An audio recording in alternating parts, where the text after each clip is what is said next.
Terjadilah pada zaman itu, ketika tidak ada raja di Israel, bahwa di balik pegunungan Efraim ada seorang Lewi tinggal sebagai pendatang. Ia mengambil seorang gundik dari Betlehem Yehuda.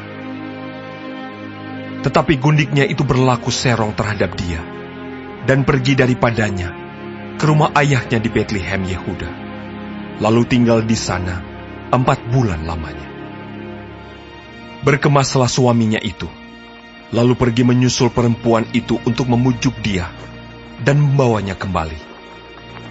Bersama-sama dia bujangnya dan sepasang keledai. Ketika perempuan muda itu membawa dia masuk ke rumah ayahnya, dan ketika ayah itu melihat dia, maka bersukacitalah ia mendapatkannya. Mertuanya, ayah perempuan muda itu, tidak membiarkan dia pergi, sehingga ia tinggal 3 hari lamanya pada ayah itu. Mereka makan, minum, dan bermalam di sana. Tetapi pada hari yang keempat, ketika mereka bangun pagi-pagi, dan ketika orang Lewi itu berkemas untuk pergi, berkatalah ayah perempuan muda itu kepada menantunya, "Segarkanlah dirimu dahulu dengan sekerat roti. Kemudian bolehlah kamu pergi." Jadi duduklah mereka, lalu makan, dan minumlah keduanya bersama-sama. Kata ayah perempuan muda itu kepada laki-laki itu, "Baiklah, putuskan untuk tinggal bermalam, dan biarlah hatimu gembira." Tetapi ketika orang itu bangun untuk pergi juga, mertuanya itu mendesaknya, sehingga ia tinggal pula di sana, bermalam. Pada hari yang kelima, ketika ia bangun pagi-pagi untuk pergi, berkatalah ayah perempuan muda itu, "Mari, segarkanlah dirimu dahulu, dan tinggallah sebentar lagi sampai matahari surut."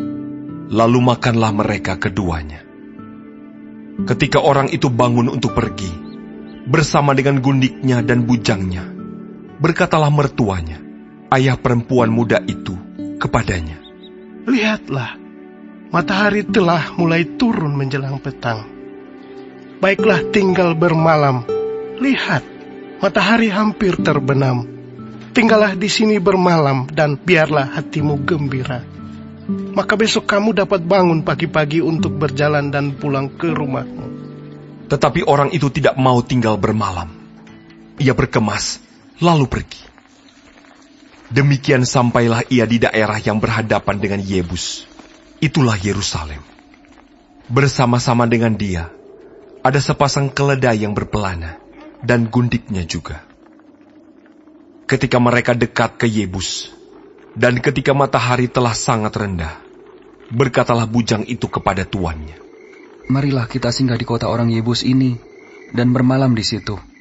Tetapi tuannya menjawabnya, "Kita tidak akan singgah di kota asing yang bukan kepunyaan orang Israel. Tetapi kita akan berjalan terus sampai ke Gibea." Lagi katanya kepada bujangnya, "Marilah kita berjalan sampai ke salah satu tempat yang di sana, dan bermalam di Gibea atau di Rama." Lalu berjalanlah mereka, melanjutkan perjalanannya, dan matahari terbenam ketika mereka dekat Gibea, kepunyaan suku Benyamin. Sebab itu singgahlah mereka di Gibea, lalu masuk untuk bermalam di situ. Dan setelah sampai, duduklah mereka di tanah lapang kota. Tetapi tidak ada seorang pun yang mengajak mereka ke rumah untuk bermalam. Tetapi datanglah pada malam itu seorang tua yang pulang dari pekerjaannya di ladang. Orang itu berasal dari pegunungan Efraim dan tinggal di Gibea sebagai pendatang. Tetapi penduduk tempat itu adalah orang Benyamin. Ketika ia mengangkat mukanya dan melihat orang yang dalam perjalanan itu di tanah lapang kota, berkatalah orang tua itu, "Kemanakah engkau pergi? Dan dari manakah engkau datang?" Jawabnya kepadanya, "Kami sedang dalam perjalanan dari Betlehem Yehuda ke balik pegunungan Efraim. Dari sanalah aku berasal. Aku tadinya pergi ke Betlehem Yehuda, dan sekarang sedang berjalan pulang ke rumah. Tetapi tidak ada orang yang mengajak aku ke rumahnya. Walaupun ada padaku jerami dan makanan untuk keledai kami, pula roti dan anggur untuk aku sendiri, untuk hambamu perempuan ini, dan untuk bujang yang bersama-sama dengan hambamu ini, kami tidak kekurangan sesuatu. Lalu berkatalah orang tua itu, Jangan khawatir. Segala yang engkau perlukan, biarlah aku yang menanggung. Tetapi janganlah engkau bermalam di tanah lapang kota ini. Sesudah itu dibawanyalah dia masuk ke rumahnya. Lalu keledai-keledai diberinya makan.